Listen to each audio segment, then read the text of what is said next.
শোনো, তোমার প্রবলেম হলো তুমি অলওয়েজ বায়াসড হয়ে পয়সা খেয়ে প্রশ্ন করো। This is very bad.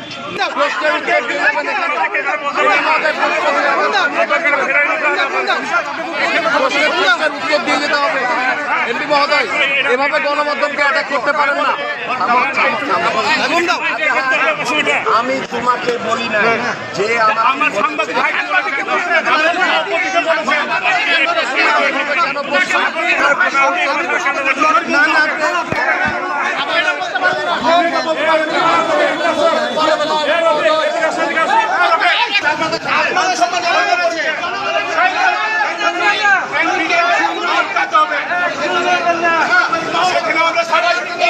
বিভিন্ন সাংবাদিক রয়েছে, বিভিন্ন পত্রিকা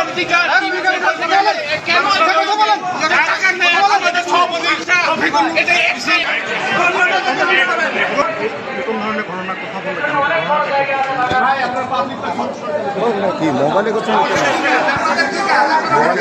লাইভ দেবো বলে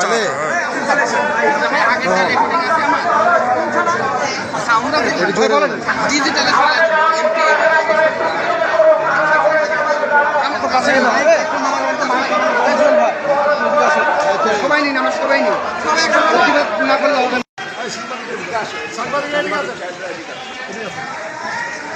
আজকে এখানে সমন্বয় মিটিং।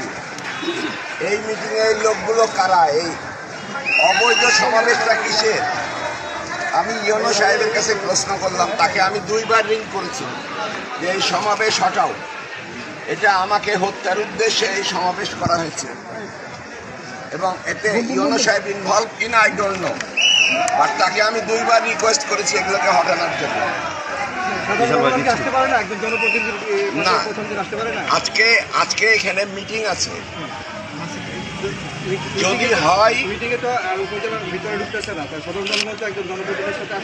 জনপ্রতিনিধির সাথে আসতে পারে না, মিটিং এর দিনে পারে না। আপনার সাথে অনেক লোক আছে, তারা কেন আসছে? এরা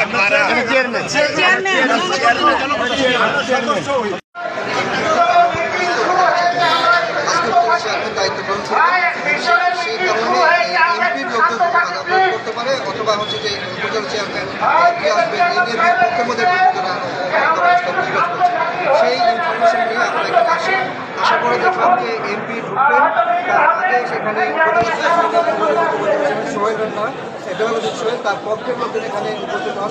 আজকে নবনির্বাচিত চেয়ারম্যান হয়ে আজকে দায়িত্ব গ্রহণ করবেন, তাকে সংবর্ধনা দিয়ে এখানে সেই চেয়ারম্যানের লোকজন নেতা কর্মীরা এখানে সচেতন আসেন। আসার পরে দেখলাম যে এমপি কিছুক্ষণ পরে এমপি আসবেন, সেই কারণে প্রশাসন এই আগের চেয়ারম্যানের সমর্থকদের এখানে সরাই দেবেন। এরপর মুহূর্তে দেখলাম যে এমপি আসছেন এবং এসে একটা উত্তেজনা পরিস্থিতি তৈরি হয় এবং এমপি এসেই বললেন যে এই জনগণ কারা, এরা আমার হত্যার উদ্দেশ্যে আসতে পারে। আমি তাকে প্রশ্ন করি, সাধারণ জনগণ কি একজন জনপ্রতিনিধির পাশে আসতে পারে? উনি বলেন যেন আসতে পারে না। উনি কেন আসতে পারে না? কারণ আপনার সাথে কারা আসছেন, এতগুলো কারা, তারা কারণ তারা এই কথার পরে উনি ঠিক হয়ে ওঠেন যে আপনি হচ্ছে যে টাকা খেয়ে প্রশ্ন করছেন।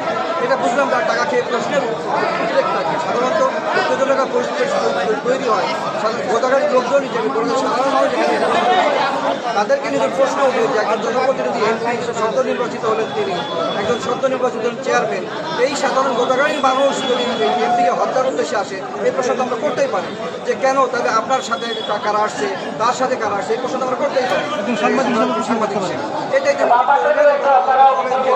আপনাকে টাকা প্রশ্ন করেন, টাকাকে ইউজ হয়, টাকাকে প্রশ্ন হয়, আজকে নতুন শুনলাম।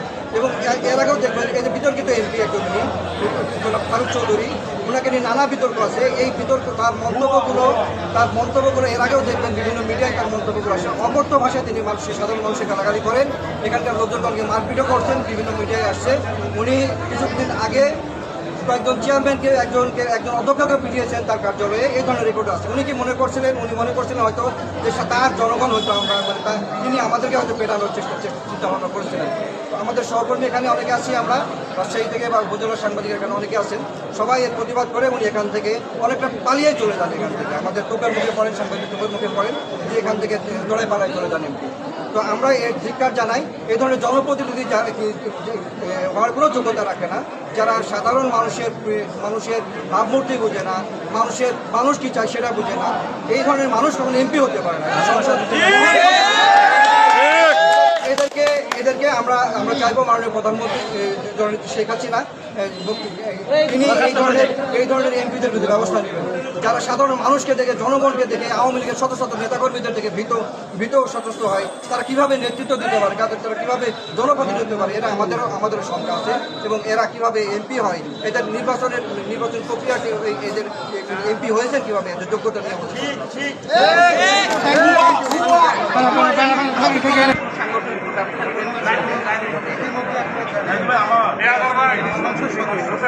নানা বিতর্কিত কর্মকাণ্ডের মাধ্যমে তিনি কিন্তু মাঝে মধ্যেই খবরের শিরোনাম হন। আজকে যে ঘটনা ঘটেছে এটা কিন্তু খুবই সামান্য একটি ঘটনা। একজন সাংবাদিক হিসেবে বিভিন্ন ধরনের প্রশ্ন করেই স্বাভাবিক। তবে একজন সংসদ সদস্য হিসেবে তিনি এভাবে বলতে পারেন না টাকা কে করছেন। এটি আমরা তীব্র নিন্দা জানাই এবং উনি একজন ইউনিয়নের সভাপতি, ওনার বিরুদ্ধে এ ধরনের খারাপ মন্তব্য করার প্রতিবাদে আমরা সাংগঠনিক অবশ্যই আমরা মানববন্ধন থেকে শুরু করে আরও কর্মসূচি দেওয়া যায় কিনা বিতর্কিত এমপির বিরুদ্ধে আমরা সেই বিষয়গুলো চিন্তাভাবনা করে আগামীতে দেখব। এই জন্য আপনাদের সকল সাংবাদিকদের পাশে চাই, আপনারা সবাই পাশে থাকবেন। আমরা চাই না এই ধরনের বিতর্কিত এমপি তারা এই জনপ্রতিনিধি হিসেবে আরও দুর্নাম বয়ে আনে, কারণ তারা এক ধরনের সরকার বিরোধী কর্মকাণ্ডে লিপ্ত আছে।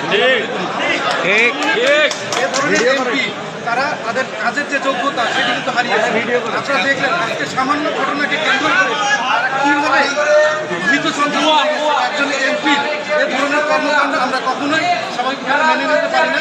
আপনাদের সবাইকে পাশে চাই যেন এ ধরনের এমপির বিরুদ্ধে আমরা অবস্থান নিতে পারি। ধন্যবাদ সবাই।